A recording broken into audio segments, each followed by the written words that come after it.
Investing in art is something beyond what many people can afford, but that may no longer be the case thanks to New York startup called Masterworks. Very simply, investors can come to our website, they can view different works of art that we have available for investment, and they can invest amounts as small as $500 or as large as thousands of dollars in a particular painting. Scott Lynn, a collector who in 2017 founded the startup called Masterworks, says the concept of fractional ownership gives people lots of opportunities that used to only be available to the super rich.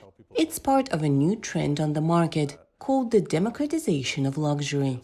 But Lynn says part of his job is to look out for investors without that much money. For example, many people use IRA or retirement accounts to invest in these paintings. So we want to make sure that the returns are as predictable as possible and the risk is reasonable. When a masterpiece is sold at an auction to a collector, it usually disappears from the public sight.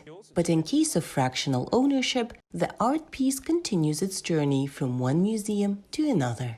We like the idea of once we purchase these paintings and then sell them off to investors to reloan them out to museums so they can be seen in the public. The coronavirus-inspired quarantine has amplified the investors' appetite for art. Since the pandemic hit the US in mid-March, Masterworks has been attracting over 10,000 new investors a month. All in all, people have invested over $30 million in 15 world masterpieces. In the last 2 years, only 5 works of art have been purchased. In Masterworks, our perspective has been that art is an uncorrelated asset class, meaning that it doesn't necessarily go in the same direction as the stock market or other asset classes.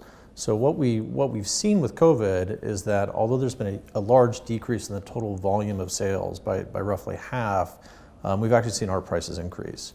And I think in June alone, we saw 22 artists that set price records. Oil and gold prices, as well as company shares, are prone to ups and downs depending on the situation in the world and changing politics. But even the Dow Jones Index is powerless when it comes to world masterpieces. For Vladimir Lenski in New York, NRI's VOA News.